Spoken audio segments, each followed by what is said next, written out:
Number 1 അവൻ സന്തതിയെ കണ്ടു. 2 അവൻ ദീർഘായുസ് പ്രാപിച്ചു. സ്തോത്രം. പിന്നെ നമ്പർ 3 യഹോവയുടെ ഇഷ്ടം അവൻ്റെ കയ്യാൽ സാധിക്കുകയും ചെയ്യും. അവിടെ എഴുതിയിരിക്കുന്നതായ യഹോവയുടെ ഇഷ്ടം എന്ന പദത്തിന് എഴുതിയിരിക്കുന്നത് ദൈവത്തിൻ്റെ പെർഫെക്റ്റ് വില്ല് എന്ന പദമാണ്.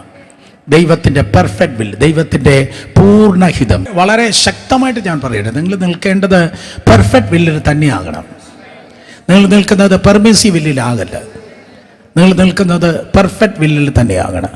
കാരണം പെർമിസീവ് വില്ലിലാണെങ്കിൽ അതൊരു തണുത്ത സംബന്ധി പോലെയാണ്.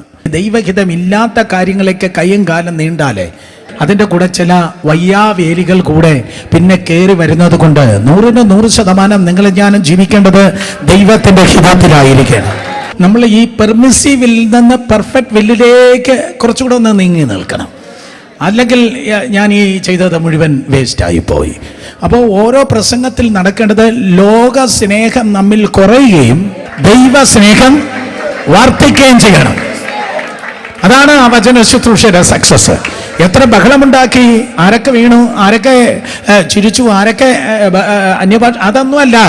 സ്തോത്രം. ഓരോ ടീച്ചിങ് കഴിയും തോറും മനുഷ്യ ജീവിതത്തിൽ വല്ലാത്ത മനസ്സിൽ കയറിയിരിക്കുന്നതായ ലോക സ്നേഹം ഇറങ്ങിപ്പോയിട്ട് എങ്കിലും എൻ്റെ ഇഷ്ടമല്ല അങ്ങയുടെ ഇഷ്ടമെന്ന് പറഞ്ഞ് ദൈവ സ്നേഹത്തിലേക്ക് നടത്തപ്പെടുന്നതാണ് ഒരു ശുശ്രൂഷയുടെ സക്സസ്.